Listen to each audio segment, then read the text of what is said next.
Have you noticed how some people turn everything they touch into opportunity? In today's episode, Adam Torres shares how every just for fun idea, from comic books to gratitude live streams, became a way to serve more people and build Mission Matters into a global media platform. This is the Your Next Success podcast, and I'm your host, Dr. Carolyn Segal. I am a life-first career coach and strategist on a mission to normalize questioning your career, because I believe each of us is made on purpose for a purpose only we can fulfill. The longer we live out of alignment with who we are, what we do best, and why we are here, the more we miss out, and the more the world misses out on what only we can give. The Your Next Success podcast is where we explore how to build a career that truly fuels your life. We talk about self-discovery, smart job search strategies, professional growth, and you will hear stories from people who have navigated big career transitions themselves, so you can create a life-first career and become your own version of authentic success. Today's guest has a gift for turning curiosity into opportunity. Adam Torres is the co-founder of Mission Matters and host of the Mission Matters series of shows. Ranked in the top 2.5% of podcasts globally, he has conducted more than 6,000 interviews and built a media, branding, and book publishing agency dedicated to amplifying the voices of entrepreneurs, entertainers, executives, and experts. Before Mission Matters, Adam spent over 14 years in financial services, serving more than 1,000 business owners and 3,000 high net worth families, and managing relationships for over 400 families with a cumulative net worth above $500 million. He is an international speaker, a multi-book author on business and investing, and his insights have been featured in outlets like Forbes, Yahoo Finance, Fox Business, and CBS. Today, we're pulling back the curtain on the story behind the media company, the mindset behind the mission, and the lens that shapes how Adam sees business, money, and impact. In this episode, you'll hear how Adam's childhood shaped his drive and view of money, the pattern of this started as fun and turned into business that keeps following him, the story of how a flooded office and ruined certificates became his sign to leave finance, why he believes media and storytelling are one of the most powerful ways to serve others, and how Mission Matters grew into podcasts, books, PR, and events by simply listening to what people asked for. If you're someone who has always seen the world a little differently, or you feel a pull towards something bigger than your current role, this episode will help you trust that and step more fully into your own mission. Welcome, Adam, to Your Next Success. I have been looking forward to this conversation for weeks now. So thank you so much for being a guest. Oh, Carolyn, I'm excited to be here and have some fun. Let's do it. Awesome. Let's do it. Okay, we are going to get to all of the amazing work and huge mission-driven enterprise that you have now, extremely successful. We're going to get to that. We're teasing that. But I'd love to kind of dial it back, way back. Tell me about growing up. Where did you grow up? And then we're talking early childhood. What are the things that you really, really love to do? Yeah. So I'll say that we're going way back, right? Well, first off, I'm from the southwest side of Detroit, Michigan. So I'll start there. So Midwesterner. I've been in LA now for 10 years or so. But so started this journey in Michigan. And I think even from a really young age, my mom and dad, they just kind of knew that I was going to be somewhat entrepreneurial. I just kind of understood and thought about business and money at a pretty young age. I still remember my first understanding of buying in bulk and buying gumballs. I was probably 5 or 6 years old. And I remember if you bought them one at a time, let's say it was 5 cents or something like that. But if you bought them in bulk, you had a deal. So I remember pretty early on in life, just kind of understanding money. Even at 5, 6 years old, I knew just how money works somehow. So did they give you experiences to you're the one paying the bill or you're the one doing the thing, or how did you get that? You know, I know my very first job was ever? Tell me. Guess. I mean, I know your job's later on, but like, Folding socks, 5 cents a sock. nice, nice. Ours was So a dollar I an was earning A, that. 50 cents a B. Oh no, that's the interesting part. That part wasn't rewarded, and it was like it was always something extra. That was just you had to do that. Like it, or Mhm. it was Interesting. always And ours something was the other extra. way. You had to do all of the chores and jobs and contributing, but the school Yeah, stuff you could yeah. get. But An that early one too discrepancy. was maybe writing. So I remember $1 a page for a book report, and that was over and above outside of school. That was just like my dad would take me to the library. We'd go get a book, and then I read it, write a book report. I get $1 a page. Oh, that's Hmm. awesome. And Yeah, I now became a you're, pretty good reader because of that early on, like because I wanted that dollar. And then I think no, I at some get it. point later on the book, I would just go for a thicker book, and then my dad say, "Well, wait a minute, this kid's making too much money on these things." Oh, does that count as a writing gig? Wow, since I Yes. was a teenager, I better update that bio. Now, what did your parents do? Like, what was that of What's the work? My mom was a social worker, so she was 40 plus years working with at-risk youth. So, I mean, the least of these is what she called them. And I was like, unfortunate. She lose children that she worked with every summer, every year, like to the most horrific things you can think about. So it's things that people don't normally understand or know maybe always go on in this country. So she worked with at-risk youth. So really her entire career.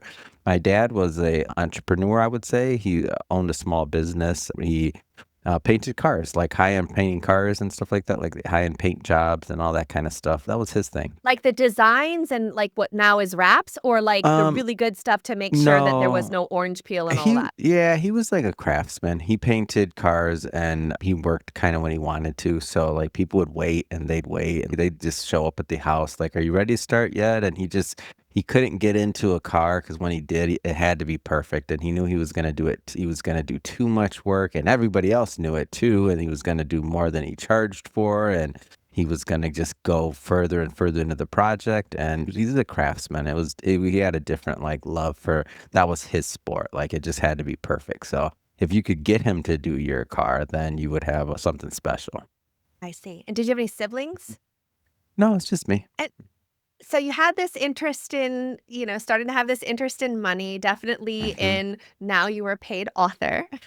Yeah. What else did you do for fun? Like, what did you do? What were those kind of things that fascinated you? I talk about this with friends pretty often, and most things surrounded or went around business, some way, shape, or form. I don't know if you think about. So I can tell you, everything started for fun. By the way, it didn't start with the idea of a business, but then it turned into a business somehow. So the normal stuff, baseball cards, things like that, comic books, collected comic books. But then it always started. It began as fun, and then it turned into a business. So then I began selling comic books, and I'll give you another example. Christmas, you know how kids get all these toys and stuff like this, right? Like when we're kids. So Yeah. then I remember growing up like X-Men, like those figures, they were Yes. really popular. And I remember still, this is when I first learned about the concept of rarity and like what that meant and price and supply and demand. So I still remember my first supply and demand. And I think, geez, if somebody can call me out in the comments, but I think I haven't thought about these stories in ages. But I might have wrote a book where this story's in for some it's been a while, but that might be an earlier release. But I still do remember the story. Those are my first supply and demand understanding. I'm at a comic book show, and there's like a Wolverine, or it was Wolverine, or it might have been Star Wars. No, it was Wolverine, I'm pretty sure. And I'm asking the person how much was it, and he said something like, "Let's call it $50 or whatever it was way back when." So that's really expensive. And then there was one right next to it that was like $5. And I'm like, "Well, why is that one $50 and why is the other one $5?" And I remember understanding that he kind of explained, "Well, this one's rare. There's not that many of those." And I just kind of knew pretty early on, wow, so if you bought something and it was rare and it was old, is what he said, it was old. So it was like a collector's item, is what he explained, because this was released a long time ago and it's old. And so in the future, it's going to be worth even more. So I understood that. So then from that moment on, and I still have these, by the way, they're locked away in Michigan at a friend's house. But from that moment on, during Christmas, I started asking for action figures and I never opened them. Oh, you were one of those. How about Happy Meal Never. toys? Did you keep your Happy I, Meal uh toys unopened? oh, I no, tried to well, keep them for the longest, but well, I don't know if you remember my candy example from earlier, but I had a stockpile of candy. So I give some candy, I get to play and break everybody else's toys, I go put mine away. So I still had a lot of fun. yours were I was pristine and the I others was were to play with. and I Yeah. still have them. They're still in the box. They're still, like, perfect. And what are we waiting for you to, like, try to unearth them? I'll tell you how random it is where my head was, and I still remember my mom saying, "Who is this kid? You're not my kid. What are you? I don't know, just old soul or whatever that is." I remember being a kid and my parents trying to me explaining to them why I didn't open the toys, and I'm like, "Well, one day they're gonna be worth money." They're like, "But when?" I said, "Maybe in my lifetime, maybe not. Maybe my kids will benefit from them. I don't know." And I'm like 7 years old saying this. They're I like, get it. "Who is this kid, you weirdo? Freaking alien?" Oh, They no. knew you were destined for Well, greatness. I don't know about the destined for greatness part, but I just saw the world differently. I feel like God gives people lenses to see a world in a certain way, and I just have a certain lens. That's all. And so tell me about that. Like, when did God become part of your life? Was there a specific time that you remember, or was it? I think you've said before that you grew up Catholic. I'm Catholic. I grew Yeah. up, and for me, it just always was. So I'm Yeah. just curious: is that other It's all, people's experience, I or don't, for me, it always was. It's just always been an ongoing conversation. I don't think it ever stopped, or I don't remember when it started. I just kind of always knew, and it always started. I think maybe probably when you start going to church, or for me, I'll speak for myself, when you start going to church like early, when you're young, I just kind of have memories sometimes of being there and this, and I just never knew anything else, honestly. I can't really relate, not no offense to anybody else watching this, but I just can't relate to somebody that doesn't see that part in their life because it's just always been part of mine. yeah, I think I was given the opportunities and experiences to try to come to know, love, and serve. Do you have a specific early memory of something related to religion or church that kind of helped form you? I don't know if it helped form me, but I will say one of my favorite memories would be going to like midnight mass and stuff like that during the holidays and like going there and trying to stay up so bad. Like, You get the gotta stay candle, up, and the fire everything. hazard candles, like, and children Yeah. got to hold them too with like the little paper Oh, thing yeah. Oh, I remember to those. catch the Wow, I haven't wax, thought right? about that in ages. Yeah. I haven't seen one of those in a long time. I know. I think they're probably not safe anymore or something, Yeah. but yeah, Yeah, and the yeah, smell of the incense, whatever that is, or frankincense, or I don't know what it's called, yeah. but yeah, the It's good stuff. smell. Yeah, I just remember that feeling being young and just feeling kind of like safe. I just remember always feeling safe in that environment. yeah. And so that was always a good feeling. And so then, as you kind of like grew up a little bit, how about middle school and all that? What fascinated you? What kind of things did you get So at lost? that point, which is kind of fun, is was coming around. And so music, I started becoming more aware, I believe, of music and what was going on around me. And around that time, and this story, I know where this one's at. This one is actually in a book that I have coming out in November, actually. It's coming out pretty soon, 1 billion podcasts. I And I want that. remember I'm giving them away too. So Yeah. in all sincerity, so I'll give you a copy, and everybody that's listening, I'll give a copy to. That's what we wrote them for, or what I wrote them for. But that being said, in this book, middle school is kind of interesting because that's when I started understanding, I'd say, wider lens and wider view of business. So around that time, Master P came out, who is, for everybody that's watching that doesn't know who that is, he's a famous rapper. And then also Cash Money Records came out, and that was another famous organization in hip hop music. And because I'm in Detroit, it's heavily influenced by hip hop music. So if you think about the demographics, heavily influenced. I remember for the first time ever seeing people on TV that were like people that I knew, like from my neighborhood. And the difference though was that, and for those of you that don't know their story, so Master P signed a huge distribution deal. It was something like $200-300 million. And this was unheard of back then, especially for urban music. And he really changed the entire face of what that looked like. And how did he do it? He did it from selling records out of his trunk. Impossible. Like, to think about what that even means, to change the entire music business by selling records out of the trunk of your car. Yeah. That's something that I could relate to as a kid. And Cash Money, they did something very similar. And so how that influenced me was I'm sitting there thinking like, wow, it opened my eyes to like what was possible in the world. Because again, I didn't come from somewhere nice. I still remember And I know this now that it wasn't normal. You don't know this when you're growing up, but I know this now that it wasn't normal, as I remember how police officers come and they give you your talk or whatever, they scare people and this and that. Well, in my school, it was probably a little different because the numbers were different in the area. And basically, I still remember in like sixth grade or no, it might have been seventh grade or something. The officer comes in, he says, "Hey, look to your left, look to your right." And remember, we're seventh graders. And he's like, one of Yeah. you will be dead and another one of you will be in jail before you're 21. And that's the actual numbers, by the way. He was right. Wow. So when you think about that, you're kind of living in fear when you understand what that means. And that's real numbers. And so you don't know what you don't know back then, that it was that bad in that area at that particular time. So you don't know. Like, you don't know. You think it's normal. I didn't know until I got to college. And I'm like, what? That isn't what you guys got at your middle school talk from a police officer? They're like, nah, Adam, nah. We didn't grow up there. Well, that's interesting. So from that, I was very aware is the point. And so I was always thinking about, after that, business got serious to me. I'm like, oh, wow, I got to make money. Money matters. And I have to, which is the title of my first book, by the way, I have to figure this thing out. So I took kind of some of those skills that my dad had, which was painting, and I had already been airbrushing, and then I started making clothes. So I would airbrush. So getting back to hip hop, Cool. one of my earliest shirts that was a hit, if you will, was like the Wu-Tang logo on a sweatshirt, because it was easy enough for me to do. People loved it. It was really popular. And it sold, and it was a lot of fun to see kids in school wearing my clothes. It was a lot of How fun. did you sell it? How did people come to I even know that you had it? Was it just talking to people word of mouth? Or? Well, I mean, we're kids, it's middle school. They're just my buddies, and it's yeah, I airbrush. They know what airbrushing is. During that time, that was very popular, and people would go to the mall all the time and wear airbrush clothes. So I'm like, Yep. hey, oh, you got that Wu-Tang album? Look at that. Let me put that big old W on a sweatshirt for you. Bring a sweatshirt.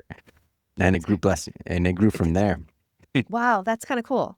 And I'll tell you what became even funnier, getting called into the principal office and them asking hey, Adam, you can't be selling clothes at school. And I'm like, what do you mean? I have a big old knot of money in my pocket.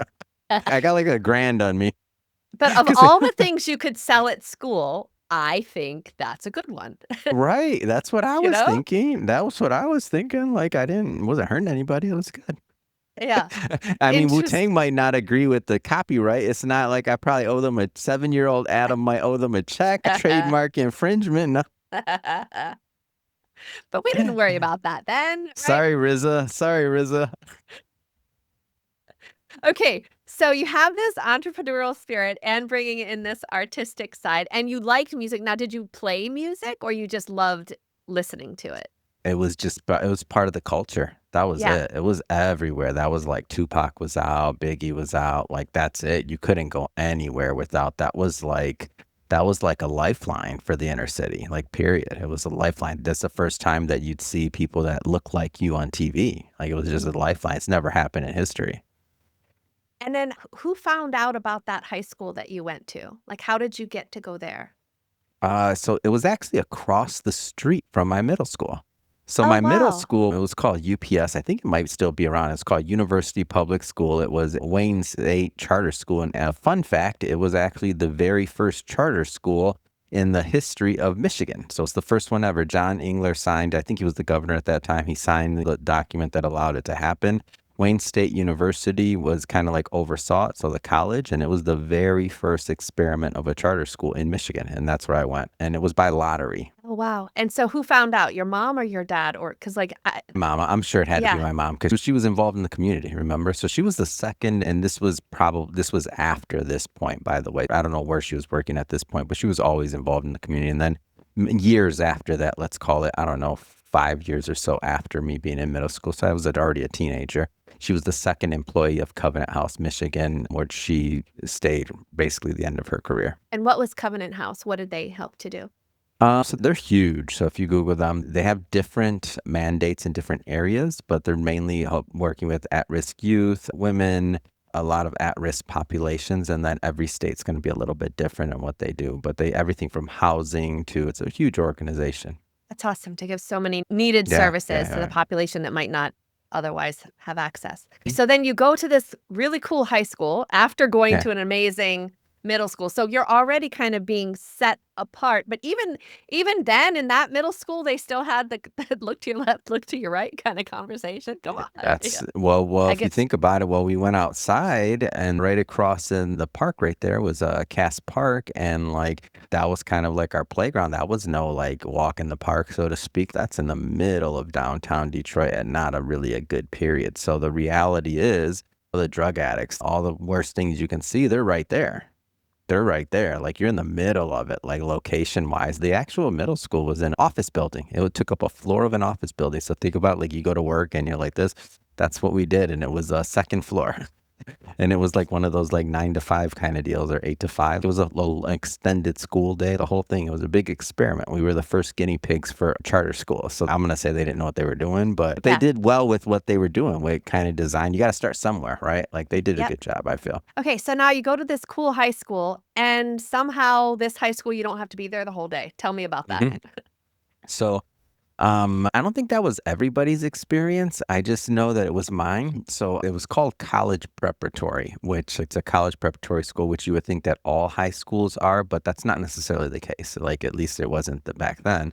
So this one was specifically designed to where people that went to it were supposed to go to college afterwards. So there was a zero tolerance policy on fighting. If you were in a fight, whether you started it, you didn't start it, like you're kicked out immediately. And so it made it a very safe place. And I think it was one of the few, and this is way back when, I don't know what it's like now in Michigan, but this was one of the few schools that, if I'm not mistaken, didn't have metal detectors, because the people that were there, ultimately, if anything happened, you were just kicked out. Zero tolerance, not even asking a question, like your fault, not a fault, whatever, you're just kicked out. So it was actually a really safe school, in my opinion. Nothing really happened on campus, that's for sure, or else you just weren't going to see the campus again, basically. So people took it very seriously. It was college preparatory. They had a bunch of different tracks you could do. They had an art one, a music one, a business one, of course. And I took the business one.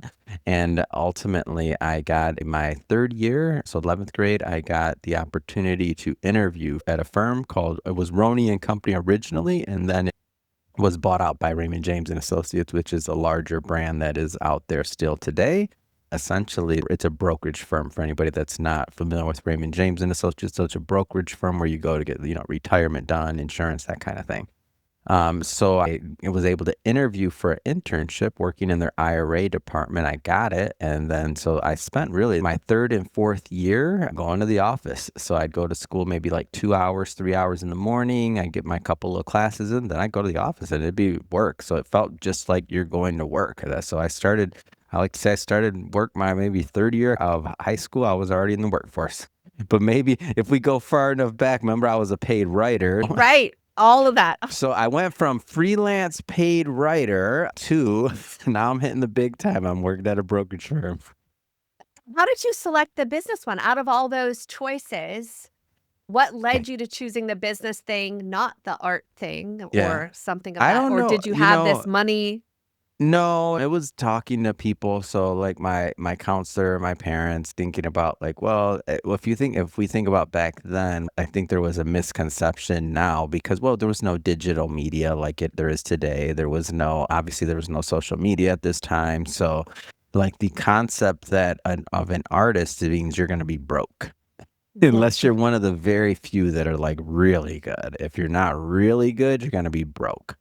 So there was no, like, even today, like in the day of AI, like technically speaking, you could just have really good taste and not have the tactile skills, and you could put together projects and make something amazing and world changing without being physically able to create art with your own hands yourself. So back then it was just basically like I was told, you want to be an artist, you're going to be broke. And I'm like, I don't want to be broke. That's what led me to say, all right, business, art, I like them both. Let me go business.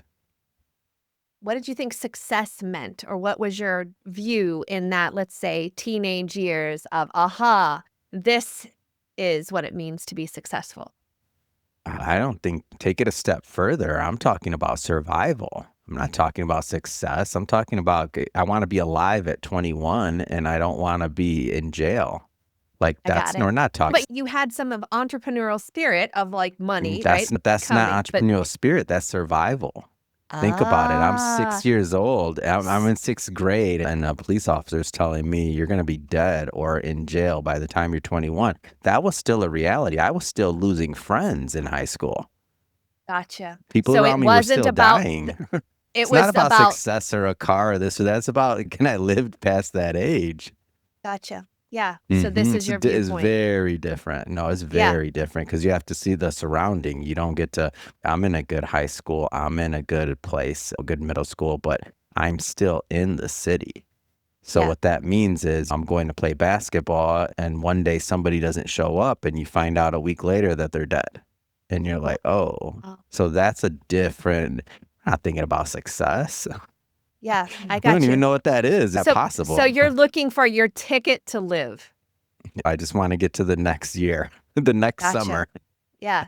That's it. Okay. And try to stay out of trouble. And it's a different mindset, right? It's different. Yeah. So that's why, and I do think a lot of that, rightfully or wrongfully, but fuels my motivation today. And it's not anymore to like be alive, but it's just kind of like hardwired. Mhm, So mhm. people say, how can you do so many interviews? Or how can you, and I know we'll get to that later, but they're like, how can you do this? How you do that? I'm like, man, I could have been digging ditches. Are you kidding me? Where's my next interview, Carolyn? Yeah, yeah, yeah. I'm Let's get it in. done. Okay. And so you have this like ability to now Mm, work in an office with yeah. other Which is people in amazing this because financial. I didn't know Yeah. anybody in my neighborhood that wore a suit or tie.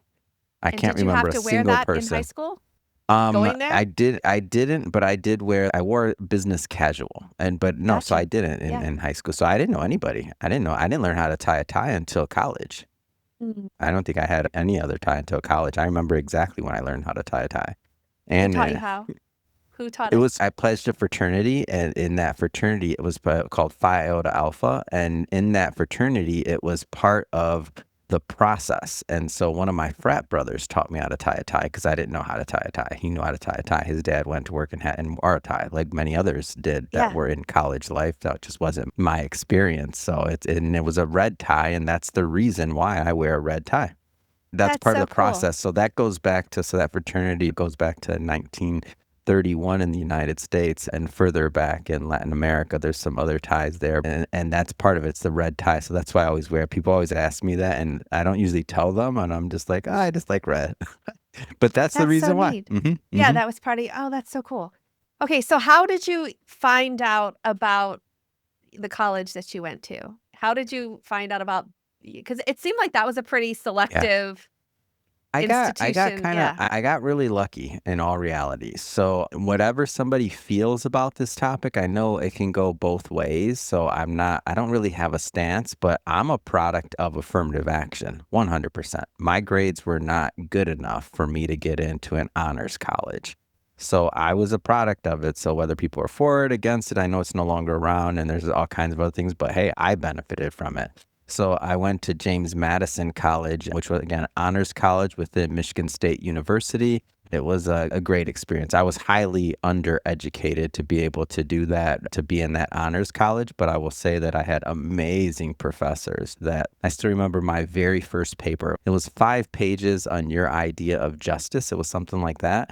And Interesting. I might have wrote 60 pages because I couldn't do it. And the reason why it was so hard to do, and it's still hard to do, is because you couldn't use any resources. Like you couldn't use any, it had to be all your thoughts. You couldn't use any Interesting. resources. You couldn't quote anything else. It was all your thoughts on what it was. And then that's a hard assignment. And so it really just, it's how you think is what it comes down to, and how you can articulate an argument, which I was highly underdeveloped on that side. I just didn't understand. I wasn't that educated. So my professors, they took a liking. They saw that I'd work, and I'd just be there. They'd be helping me along the way, and I just keep on working and working. And like I said, I might have wrote, she didn't, I think she finally accepted, Miss Burgess, off the top of my head, was one of the professors' name, and she finally accepted that paper like the last week of class. Wow. You work with me the whole semester. I probably wrote 60 pages.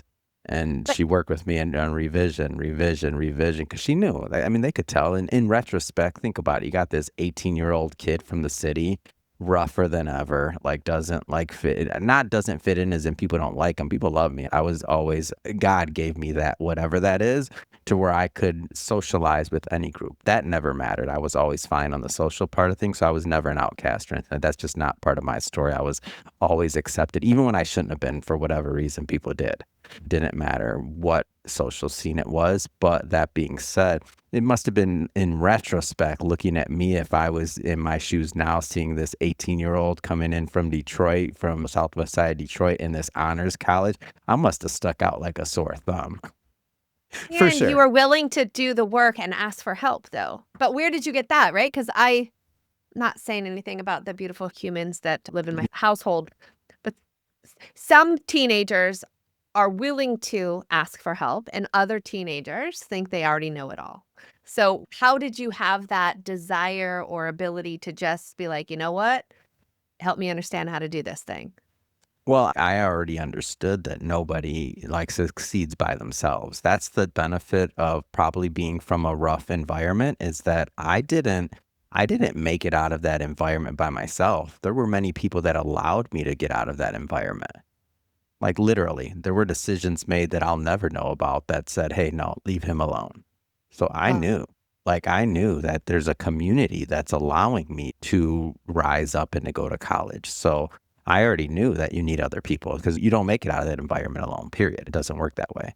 So in college, I just kind of, and that's how I see it in business too. Like when I think about different levels and things like that, like I know that you can't do things by yourself. You need people, period. Yeah. So every different level of people, even if it's just fulfillment of product nowadays, like if I were talking about my present day business, like I just knew. So I guess maybe being in such an extreme environment, I'm not talking about anybody in your household, but I'm just saying it's a luxury to think that you can do something by yourself. So Mhm. it can hurt you or help you, but that's a luxury to think that you have the skill or ability to do something by yourself. And maybe you do, maybe you don't. But in my end, that wasn't even a question. It's not even a possibility. You might as well said I was on Mars. And I think that fuels my interview style nowadays, by the way. It's just like, cause I don't know. Even when I know something, I mean, I'm trying to draw stuff out. It's just always new to me. You know what I mean? Fuels my Absolutely. style. I love that curiosity, just the ability to ask whatever questions because how else are you gonna learn? Why not ask somebody That's who's been true. there, done it? Tell me about this idea or desire to travel and go see other Mm, places. I know you had that experience yeah. as for some study abroad, and I think I was listening to something earlier about, like, you were 18 and decided to go to Europe, but, like, prior to that, had Oh you my traveled as gosh. a family or, like, where? That's a good question. Yeah, I remember going to like, definitely not internationally. I have a memory. I know I went to Puerto Rico when I was really young. I have a memory and I met my grandfather once before he passed, but that was like I was really young. I don't remember that. The only actual memory, I have a vague memory of that, is only actual memory I have from that. How you remember pain? I remember the seatbelt burning my arm because it was so hot. That's it. I was a little guy. I don't remember what age. I'd have to look, but Yeah, like I was like that 5 or 6, like metal part yeah. young, young. Like I was young when I went out there. But other than that, I don't know. We might have did a little trip, but I don't think so. Maybe not too much. Definitely not as a family or nothing like that. My dad didn't really travel. He does. He doesn't now either. So how So did you have this desire to even think like, "You know what I feel like doing? I feel like being 18 and just going to Europe." How I did that it was it come was it about? was working at Raymond James. I remember one Oh, gentleman because I had the brokers were all around me. So even like somebody, and you got to think like during that time, it was like 98 to 2000 was the time period. That's before the tech wreck. So back then there was so much money in the market. Anything with a .com was like going up. So you have all these brokers that have money and expense accounts, and all the brokerage firms are making money and this and that. So they'd be coming back from. To me, an exotic trip was going to Chicago. So that just was like they come back and I'd see the receipts for like, oh yeah, I was out there entertaining clients and this and that. And and they'd have a couple $1,000 receipt from going for like a day or two or something. Back then, money, that's crazy. Like a couple thousand, that yeah. might be like 5,000, 10,000 nowadays for the weekend and out there entertaining clients. Again, this was back then. The rules were different, by the way, for everybody listening. When they say that, they're very, very different now, but it was different time periods. Anyway, that was like a miracle. I'm like, man, like to spend that much money and to have clients entertain it, that was like, you might as well be the president of the United States. You're doing that. So I just always knew that piece of it, and even hearing that people could go somewhere else. And I remember collecting postcards very young, just because I'd be like, wow, that's amazing. Like the fact that somebody could go somewhere. I don't know. I just never went anywhere. So I was like, one day I want to go somewhere. And I just kind of remembered it. I'm like, I definitely want to go somewhere and see things. Because I was very aware that I really didn't know anything. I was aware that my lenses and my growth, like, because again, there was no social media. And obviously I didn't know what would develop with social media. But I just knew that like I didn't know anything. And I knew that the environment I grew up in was pretty backwards. Like, and I knew that certain people had like tape recorders going in their head. And I was aware of my age pretty young. So because I was so aware of my age, I love playing basketball. So if you're playing basketball and you hear these older men talking about the good old days, about when they were playing basketball in middle school or high school, I'm like, what? Like, you dude, you guys are old. Like, that was the good old days, that game-winning shot in 8th grade. Like, no offense, and I'm not dissing them if that's their memory and if that's what they did. How hard was their life afterwards that was the high point at that moment? You Yeah. know, I'm not insulting them. I just knew that that's not what I wanted. I was like, there's got to be something else in the world, because life is too hard for there not to be something else in the world. So when was this Europe trip? Was it part of your study abroad, or was it just you on your own in some? Combination. There was some stuff planned ahead, and I went and for the first one, and I also wanted to take some Spanish classes and some other things. So some things I got credit for, some things I didn't get credit for, but I knew I just wanted to go. I was like, let's go see what this is, because I need to go somewhere. And also I read a lot, remember? So Yeah. I'd read about these things. And way later in my life, so let's say in my early 20s, I have a similar feeling where I'm reading the Bible, and this is after college. I already live in Phoenix at this point, or Scottsdale, and I'm thinking about it, and I'm reading the Bible, and I'm thinking about it, and I'm like, Israel, I guess, because, I don't know, as a Catholic, you grow up, or I speak for myself, I grew up, and when you read the Bible, it almost seems fictional. Like, you don't know, like, Sea of Galilee, like, is this an actual place? Does it still, can you actually see that still? Is that a place? Yep. But because it's so fictionalized in my head as a kid, you're reading it since you're a kid, to me, it didn't seem like a real place. So I went, and I'm like, oh my gosh, this is a real place. It just changes things. Like, so circling back to when I was 18, I'd read stories, I'd seen things, and through books, I'd say I'd seen them or thought I saw them. And I'm like, are these places real? Like, I just wanted to see it. Like, I wanted to see it. And that's what led to I have to get over there. Gotcha. So you have this desire. It's like an experiential learning. Like, you're learning, and now you want to be part of that and actually be in there. And you're brave enough and willing enough to just do it and go. Now, when you did some of these travels, like, did you go with friends or? Solo traveler. I was just out there. I didn't know anybody wanted to go to Europe. Just What went. did your mom say? Good, have fun? Oh, yeah, for sure. They knew. I mean, come on. I survived Detroit. What are you talking about? Oh. That's the other part, is that you survived. You're okay. I mean, it's fine. That's true. Probably That's isn't true. going to be crazier than that. They know. I mean, you have a different sense of danger and where to be, where not to be. So I don't think there was any worry there. Did you have any go-to favorite prayers?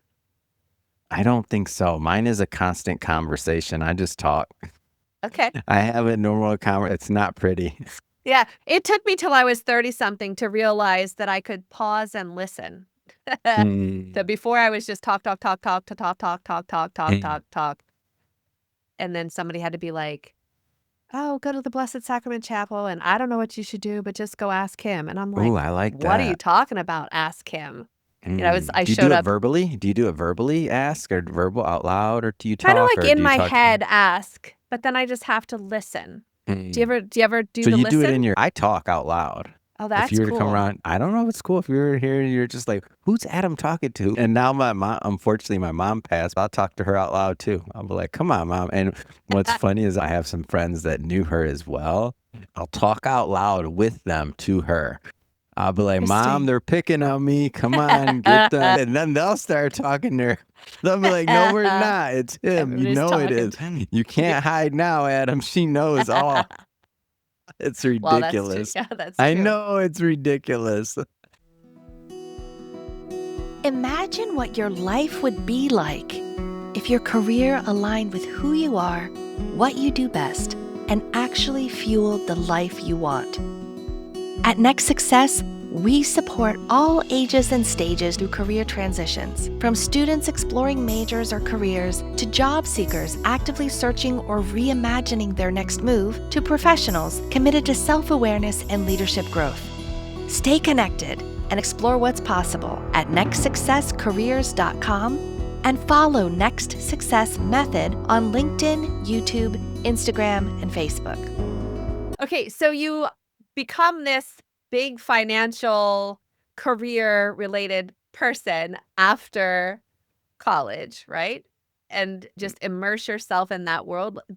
Is it just you just happened into it from doing the brokerage stuff and all of that, and then now you're gonna do that thing and work in offices like you had been in? Or what was the draw there? How did it Yeah, unfold? I think that was in my subconscious. Like I just went back to that, but I wasn't going there first though. My plan was to become a lawyer. Like that was always the goal. And I was accepted into law school actually. And so, in college you get a bunch of internships, things like that.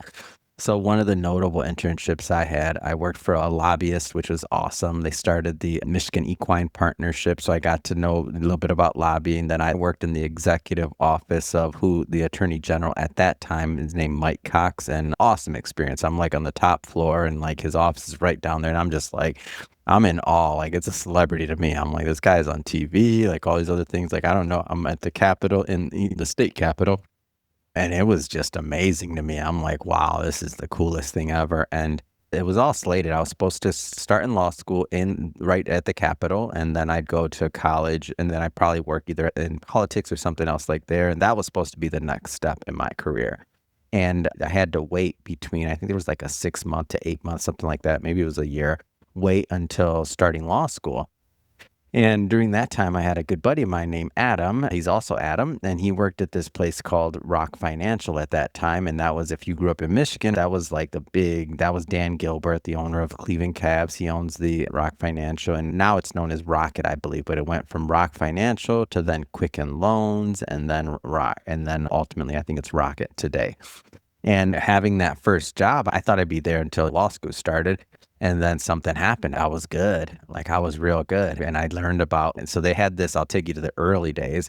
They had this thing where when the phone rang, you would have a bell would go off. And so when the bell went off, whoever picked up the phone got that call, and that was an inbound lead. And so Carolyn, getting back to the old school work ethic, I literally slept there. Wow. And I'd go to the gym in the morning and I'd take a shower, stuff like that. I had a house, by the way. I had a house and all that stuff. So it wasn't like I had to, just FYI. It wasn't out of poverty. It was out of Desire to win. It was competition. It was like I wanted money. I wanted competition. And I think my first actual, after you're done with the training programs, which they had amazing training program. I remember meeting Dan Gilbert in the training class. Absolutely amazing business leader. I've written about him many times in different books that I've written, and he's just awesome.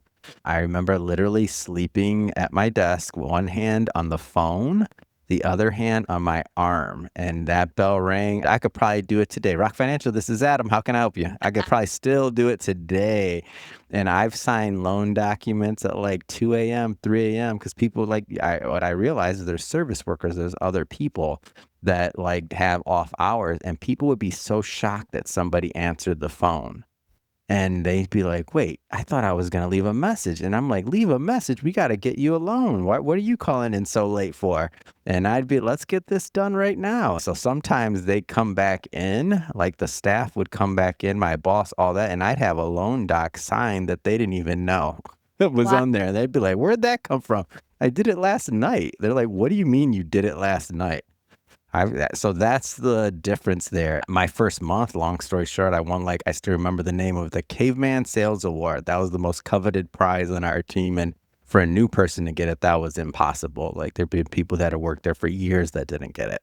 And so for a new person to get in, I was top, I'd say top 1% or something like that of the hires within a certain bracket, because they bracketed them obviously based on new people versus not. So I started we were basically printing money at that time. So that's the key, making a lot of money. I think my first check, I don't remember if it was quite 10,000, but it was close.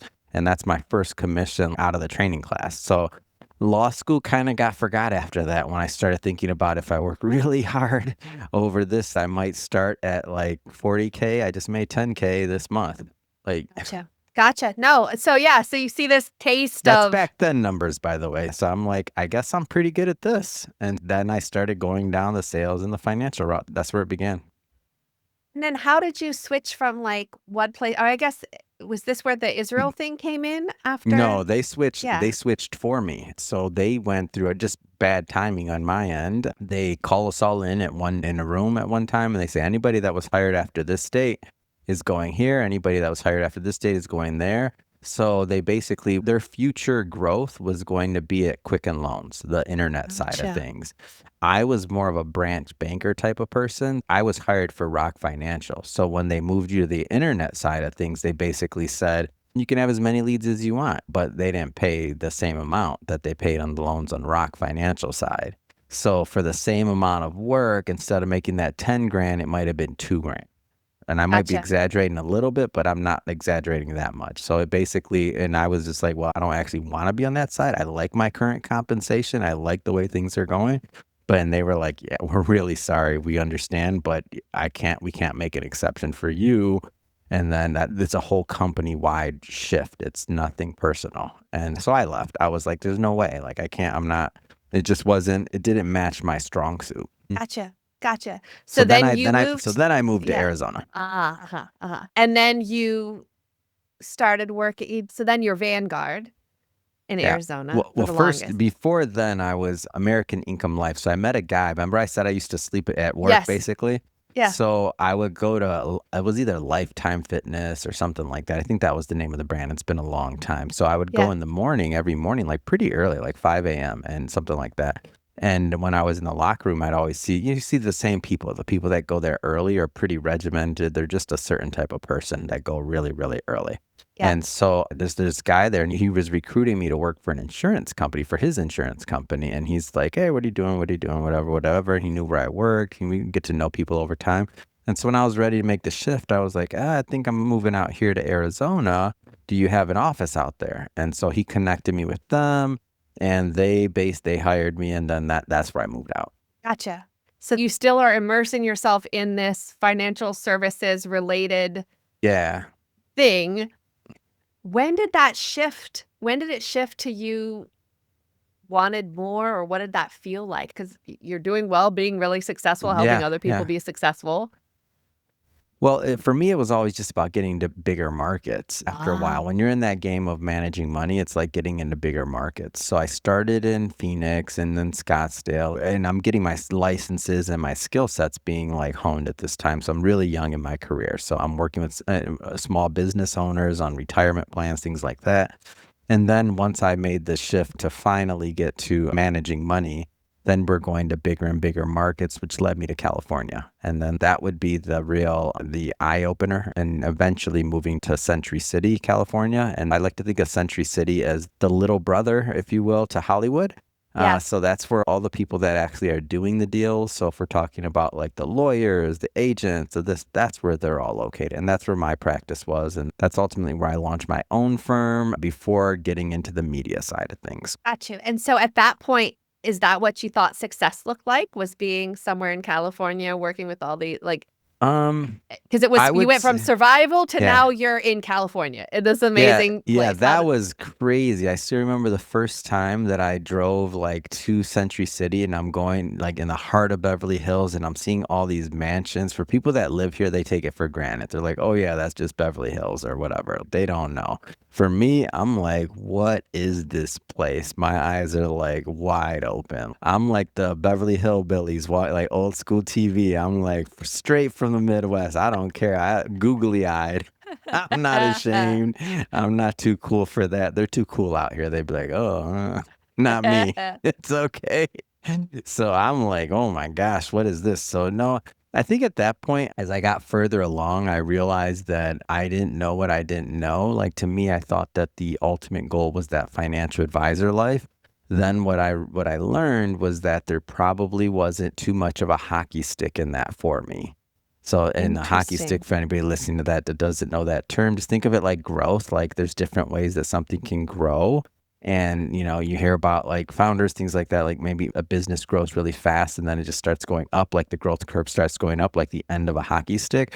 Well, for me, I didn't really see that. It was kind of it was really a add a client, add a client, add a client. It Yeah. was really a persistent, at times drudgery of a process of trying to add another client and grow the number of assets that you're managing. But I didn't really see any hockey stick there. So when media came around and I realized what was happening with social media and I kind of saw the future of branding and entertainment, or at least I thought I did, which some things I was right about and continue to be right about, and some things I was wrong about.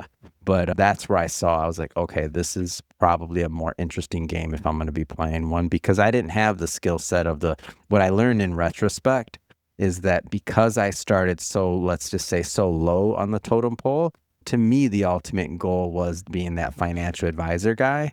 And for any financial advisors out there, I hope you don't take this wrong with what I'm about to say, but you understand this depending on where you're at and on that totem pole.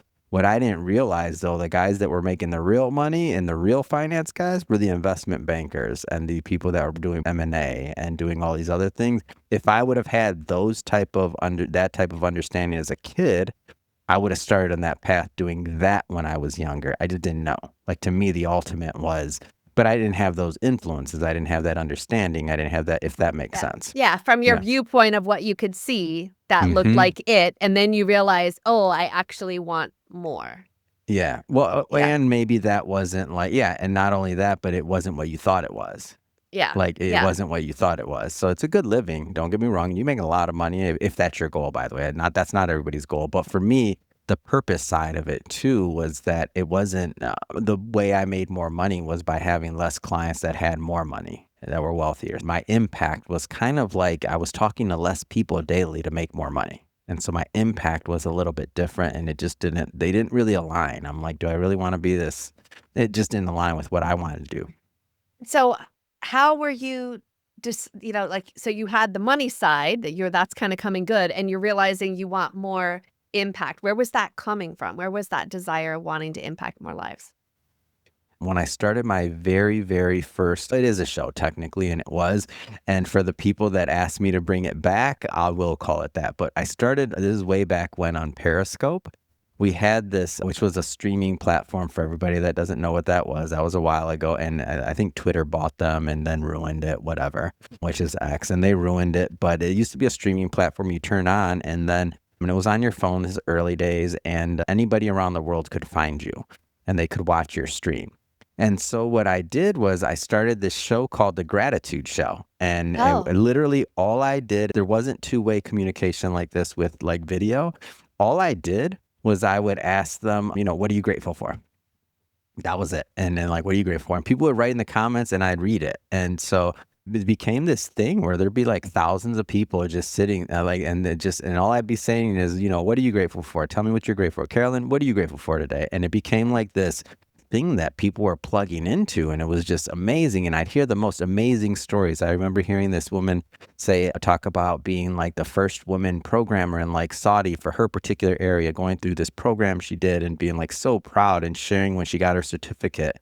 And I would Yeah. give people these gratitude missions where I just tell them like randomly, like, okay, today what I want everybody to do is text somebody that you love and just tell them, hey, you're grateful for them and you're glad they're in your life. Send it cold. Don't say anything else. Just say that.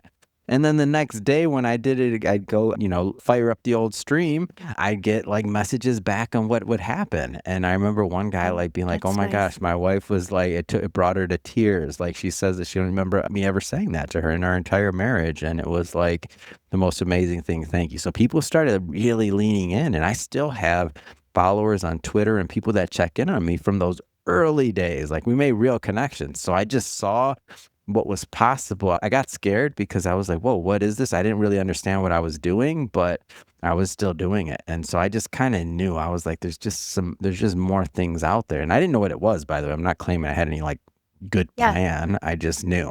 You just kept it sounds like you just keep doing like one step after the other, try it out. Like there's Don't a we little bit all of like though? Like if fear. reality. Yes, I do think so, but I think that some people are more fearful and they let the fear of what if I do it wrong hold them back. Mhm. Where I think that you're like, if I do it wrong, I'm going to learn from it. So like there's both of the mindsets, and some are like so calculated, so like Yeah. I have to get this right. I have to Mm. plan out and record 50 episodes before I release one. And I'm like, I said I'm Oh going to my have a gosh. show. I'm going to record it Done. and I guess I'm releasing it today, like just because I'm like, I got to do something in order to get better. Done. Yeah. So how did you go from this? How did you go from, did you like dial one down while you were dialing one up? This whole Yeah. media side. When did you switch from, okay, Mm. I'm no longer going to take your money from this financial Yeah. side? Yeah. Well, speaking of doing one thing, like I can only kind of do one thing well, I feel like. So that's just in my mind, I mean, some people may have that Elon Musk gene where they can just do all these projects, all these things. I think they have I help. wasn't, God didn't give me that one, but even just to manage it and to be able to have that, you know what I mean? People get Yeah. credit, but there's still somebody at the helm. There's still pressure. Yeah. And there's other things at play. So both were kind of growing at the same time and they're both doing their thing. And I'm praying and I'm talking to God and I'm telling him, you know what, I'm looking for guidance here because they're both growing. And I couldn't short either of them. The people that were my clients on the media side, they needed my attention. But then the people obviously who are trusting me with their assets to manage their future, like that's a huge responsibility and connection. So I couldn't really do both. So I'm praying on it. And I still remember the story. I'm going to bed one day. I just moved into a new place and I put everything away and I have everything packed away except from all of my certificates. And all of my certificates, so my Series 7, my Series 6, my CFP, like all these different certificates. And so those are still on the floor in my office. And I'm going to bed, and I remember going to bed. I still remember the words. And so I'm saying, all right, God, you don't have to part the Red Sea or anything, but I need you to tell me what to do because I don't know. So I Yeah. go to bed and I wake up the next day. I put my feet on the ground and I'm in water. And I'm like, what? And all right, so I think I'm still sleeping, Carolyn. I think I'm Yeah. still sleeping. Like, I'm not kidding. I'm like, all right, this is weird. All right. But I remember that flashing in my head, like what I said before I went to sleep. I'm like, all right, God, you don't have to part the Red Sea. I remember this. And I'm like, so then I try to go back to sleep and my feet are still feeling wet. And I'm like, wait a minute, I'm awake. And then I'm like, but I'm wet. And I was so confused. And so then I go to stand up and I'm like, yeah, I'm standing in water. I'm like, okay. And I still have this flash in my head of telling God, you don't have to part the Red Sea. So Yeah. I turn on the light and I look down because it's like right below the light switch to my left. And I see all of my certificates are like ruined. And I'm like, and I took a picture of this. So I still have this picture. Maybe that's going to be a book cover one day. So Yeah. how to change, how to transition. So I just took all of the certificates. I threw them in the trash right that moment. And I took a picture of them in the trash. So I have that still. And I was like, all right, God, thank you. You're a little dramatic. You had to ruin the floor and like all this. I said you didn't have to part the Red Sea. But then on the other end of things, I know I'm a little hard-headed. So I'd have blamed you and been wishy-washy if you had. These are my normal conversations with God, by the way. That's how we talk. But did you feel like So, comforted in that moment too? heck no, I was eternally scared. I'm like, what the heck? Oh. No, because identity. Yeah. One is it was my identity since I was essentially a teenager. Think about it. Like, so I'm 16 at my first brokerage firm. So people have me as this like finance guy, whatever. Now all of a sudden, I knew I was going to lose my entire peer group, like period. My entire peer group, not because it's their fault or they don't like me anymore, but when you're in finance, if you're not in finance or if you're not in that ecosystem, you're out. You're out. Yeah. Like Yeah. that's just the Yeah. way it works. So I knew I'd lose my entire peer group pretty quickly. So it was literally like starting a new life all over again. And I knew that that was what was going to happen. I didn't know it would be on the other side of it. And I knew that that's also like, oh, okay, so you're going from this and now you want to be a host and a media guy? Like, come on. How cliche can this be? Midwest guy moves from the Midwest to LA to to get in media. Come on. Yeah. That's And just, I mean, couldn't it be you could always just go and re-get your certifications if you wanted? Like you had that fail safe. Was that like a backup plan? Like if this doesn't work, then it sounds good to say that, and I may have told myself that, but the reality of it is you don't accidentally build hundreds of millions of dollars in Right. assets under Right. management. Like it's not like, oh, by the way, I got my licenses again. Do you want to invest with me again? Nah, it doesn't work that way. Yeah. Yeah. So you're Got still you. competing with, and now you got a blip on your resume too. You're like, Yeah. so let's say you did try and go back. So what have you been doing the last couple years? went to media. Well, I tried to become a host and it didn't work out. So can I manage your money? I mean, it's just not a good story. Got you. Okay, but what you did So make I'm is back a to good this. story. So I'm back So to you this. go all in, certificates in the trash. Yeah, that was tough. And then I don't really know. I still don't know what I'm doing as a host, by the way, or in media. So all that's not figured out. This is early. So we had like a book, maybe two out there. It's not like this is like a huge cash cow or anything like that. We had a ton of demand to come on the show. So at this time period, I'm doing about 70 interviews a week on average. So 70 for everybody that's listening to that. So if you're listening to this and you're like, I want to start a show, but I don't do your show. It's fine. You don't have to do 70 episodes. Do one a week and you're good. It's okay. You'll be okay. But my record's 91 in a week. So Wow. all I knew was that we had demand to go on the show. And I knew that the more people I interviewed, the more people that would know who I was at the very least. Whether anybody listened to it yet, who knows? But I just knew that I'd be extending the network. And I know that by doing my current average is anywhere between 1,500 and 2,000 episodes a year. So and my catalog's over 6,000 episodes now. So all I know is if I do 40 years of content every year, which that's basically what I do, then maybe I'll get better. I don't know if I've gotten better yet, but I'm still young. I got years to go still. People pay you and you get to travel to all kinds of great places all over the world to help tell their stories. That's true. That's true. And if you're listening, I will accept your money, especially if you think I'm good. If you don't think I'm good, then I'll still accept your money and help me get better. Help me get better. It's fine. I'm not going to get better if you don't give me more swings at bat. Hire me. So your overarching platform now is Mission Matters, and then you have different sub things. So tell us a little bit about, how you do that, how you make this Mission Matters. So our team, definitely without the team. So it's the structure of the company and the way I'm able to do what I do is really based on all of our team. So the way we're set up is I spend about 70% of my time in front of camera or behind the microphone doing interviews or giving interviews, whatever the case may be, depending on the week. And then the rest of the time, the other 30%, I spend my time running the company as CEO. But all of our different profit centers have their own executives that's in charge of that and make sure that things are happening. Brilliant people, many they're better than me at business in many cases. And so we have one side of it's our podcast agency, and that where we produce shows for individuals. We've launched over 250 shows now. We have our publishing side. We've published over 400 authors. We have a PR side where we help individuals with their PR, obviously, and getting placements in magazines and tier 1, tier 2 news outlets. Event side of things, we do quite a few events. We do 50 plus events, and that's just the ones that we're hosting. If you count the ones that we're partnering with other people and things like that, geez. I feel like in 2026, we probably did over 100 events if you're counting the ones we partner with people and other things like that. And then, so it's all kind of, I won't claim that this was all by design. What it was by, and the lesson in all of this it was in listening to our audience. Like, that's it. So the people in our core audience was the people that run the show. Like, even I'll give you one example, launching the podcast agency and being in that business. During COVID, we started, a lot more people had time on their hands and more people wanted to launch shows. So I'd be interviewing somebody. It could be this simple. Have you on the show, Carolyn. And then you're like, all of a sudden like, hey, you know what? I've been thinking about launching a show. And so it was like, we weren't even in that business really.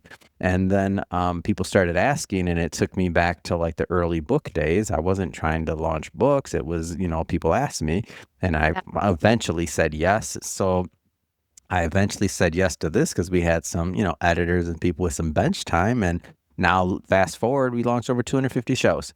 So it wasn't kind of like the normal of like, oh, we want to be in this market. We did all this research. We did a business plan. We did this. We did this. It was like, no, I was just listening to somebody that very simply rudimentary was like, hey, could you help me with this? And I'm like, yes, we can help you with this. And that was the seed of it. And then it grew from there. How do you take time for yourself or your own, like, what do you do for a break? Because it's like you went from this work. Oh, pick up the phone in the middle of the night to now it seems like, I don't know if you're doing all that many, like. No, it's worse. It's worse now than then. Like, no. Yeah. God's still working on me. I don't know, really. God's still working on me. I don't everything the thing is that even when something's supposed to be a break, it turns into something else. I can't help it. It just Yeah. does. And I'm capable and people see I'm capable. And then I've gotten much better at putting together teams and other things like that. So when I do this, and this is kind of what the is somewhat misunderstood, I think, about what I'm doing is for some people, and I've heard this before because they think it's like about me sometimes because I'm in front of camera and I put out so much content, but we're not actually an influencer type brand. And then just to give you an example of how you know we're not, and I'm not just saying this, is the goal and the aim has never been to get more people to know who I was or to say, hey, look at me. If it was, by the way, then all the money we make, we would put into advertising, into other things that would allow more people to know who I was. It's simple. Like, it's not that complicated. No, but what we invest in is we invest in infrastructure and things to produce and to get to fulfill our mission. Myself and the other co-founder, Shirag Sagar, is to amplify the stories of others. So I might be leading from the front by putting out all this content, but ultimately our aim and our goal is to inspire others to get in the game and to make their own content. Like, so Yeah. that's fulfilling our mission. So what happens is things start for fun and then they turn into business. I'm going to give you an example and you're not even going to believe it. Well, let's look back at just one quick one to pull from the earlier story. The music thing. Music comes in, it's fun, it's this, it's that. Now I'm selling t-shirts. What? Right. Comic books. I'm collecting them for fun, and then all of a sudden now I'm selling them. All these different things. That's just what tends to happen. I don't know. Maybe I got a little Persian in me somewhere down the line in the blood. I don't know. Like I was supposed to. If I was in Genghis Khan's, I've been on the Silk Roads hawking something. I don't know. So here's an example, because my friends give me grief for what you're talking about, by the way. They'll be like, well, what do you do for fun or this or that? And I use this example with my personal friends. I'm like, all right, if I was a musician and if I was playing guitar and I was like this great guitarist, and would you ask me, what do I do for fun? You wouldn't. You'd be like, oh, you play music. You're a rock star. You're a guitarist. You're this, you're that. Just because podcasting isn't as cool or doesn't sound as cool to people, and it's like for them, it's work. It's like I'm like playing my instrument. This You're microphone loving is it. my Yeah. instrument. I Yeah. don't know if I'm loving it, but it's my calling. Like Gotcha. sometimes you do, sometimes you don't. I don't think the guitarist or the rock star doesn't always love being a rock star. There's a lot of drawbacks to it, I'm sure. Not that I know that, but there is, because there's drawbacks to everything. Yeah. But you wouldn't ask them that. So that's where I'm at. So then what happens is I'm talking about like, oh, what do you do for fun? What do you do for fun? I'm like, all right, well, and I remember doing a big deep dive on this. And I'm like, what do I do for fun? What do I do for fun? And then I'm like, okay, the one thing that I do that is considered for fun only is I watch a lot of movies. So if you Ah. go to, like, I see pretty much most movies that come out in theaters. So if you go to like my Instagram, you'll see like there's a movie little thing there. And I set up this little silly, I can't even make this up, Carolyn. I set up this little silly like Instagram handle. It's Adam Rating, and I rate movies. And so what's Cool. funny about that is I did it completely for fun, and I do my first little story on it. And then I'm like, oh my gosh, then people start asking questions. So then I had to create the account. Then I had to create the rating system, 5-star, 4-star, and I had to do all this. And here's the funny part. So then I start rating and I put the story up, but then Regal starts, so that's my movie theater by me. That's my home court. Regal starts retweeting my stories. I'm actually selling freaking movie tickets, Carolyn. People are like DMing and sending me and saying, no, hold on. It gets funnier. It gets funnier. So then that starts growing. I did this interview with this. So her name is Michelle, and she's the owner of MAM Studios, and she's been in TV and all that kind of stuff for a long time. I interviewed her a long time ago. She just literally told me, this is maybe a month, not even a month ago, a couple weeks ago now, to be there for this premiere because she put the clip of our interview in one of her projects coming out at this film festival. So now I'm going to be on the big screen at that Regal. And what that's going to spin into, I already know, because now we're getting some inquiries and some other things like that. I'm going to be in some freaking movies or something ridiculous. And I'm like, I didn't even say I was doing all that. This was supposed to be just for fun. So that fun is going to turn into opportunity, money, networks, whatever. It's all, a whole infrastructure is already developing. And that was for fun. And we'll see what happens Interesting. next. I didn't ask for any of that. This It's is the really, recurring theme. The fun thing becomes the business, That's- becomes and it grows you that's even God. more. That's God. So That's God, though. All of this was God. Like, I didn't, you see, there was no there wasn't any huge business plan. I didn't say, oh, I want to be in the yeah. movie business, or, oh, I want to, none of that. Like, oh, I want to be in the podcast business, even that. No, I didn't say any of that. So how do you define success now, or what would you say is authentic success for you? I enjoy providing opportunity for others. I think that's the cool part. I don't want to say it's the wrong way, but I feel like, God kind of helps some people be capable for certain things, and other people have other gifts in other ways. I get pleasure out of providing opportunity for others. Like, when I think about even like this whole Regal thing and all this, the way I see it is, if that profit center grows and that becomes a thing, that's more jobs for others. That's a ability to allow other people to live in their light and in their calling, whatever that is. Like, that's providing opportunity, because Hollywood's hurting right now.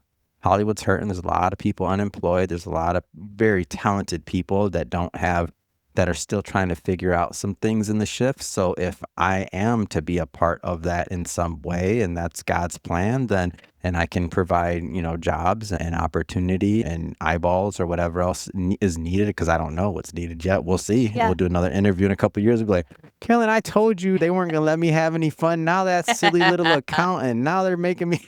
That's awesome, though. I love it because you're continuing to spread your mission and allowing others' voices to be heard and to be having their use. And, we're all made on purpose for a purpose only we can do. The fun Yeah. thing is figuring out what that is, Yeah. and staying open to possibilities. So I think you've done an amazing job of just continuing to evolve and adapt with the things that you're called to do and to help other people live out their mission, for sure. So how do people find you? Your Instagram, I'll put links in the show notes. Yeah, but easy one yeah. is Instagram, Ask Adam Torres. That's just a really easy one. And there's a link in that link tree there, so you can see all kinds of things, the podcast, the website. We give away more free content than I believe any other company of our size on the planet. So you can just check it out. Instagram, Ask Adam Torres. And if you want, that book's coming out in November. If you want a copy of that, so 1 Billion Podcasts, all you have to do is just send me a DM and just put 1 Billion Podcasts, and we'll get you a copy completely free, no strings attached, nothing else. My aim and goal with that book is I want to inspire others to get in the game and to create their own content as well, whether it's a podcast or whatever they feel called to do. So that's the thesis of the book, is that there's going to be 1 billion podcasts one day, and I want everyone to get in the game. Awesome. Well, thank you so much for telling more of your story, for sharing This all was your fun. time and wisdom. And let's see how this develops. I can't wait to see what you do next. And just share it even more. So appreciate your time. Thank you so much for being on Your Next Success. Oh, appreciate it. Your next success. If you didn't hit that subscribe button yet, I don't know what you were waiting for. You better hit that subscribe button to Your Next Success. And thank you, Carolyn. Thank you, Adam. I appreciate it so much. Adam, thank you for your honesty, your hustle, and your reminder that curiosity plus consistency can reshape an entire life. For Adam, fun was never just fun. Comic books, action figures, airbrush shirts, gratitude live streams, movie reviews, each one became a doorway into business, service, and eventually a global media platform focused on sharing other people's missions. If you're still listening, remember to follow Your Next Success on your favorite podcast platform. Share this episode with someone who sees the world differently and needs to know it's a gift. And leave a quick review so that these conversations reach more people who are ready to explore their next success. Thanks for listening to Your Next Success with Dr. Carolyn Sengel. Remember, authentic success is yours to define and includes aligning your career to support the life you want.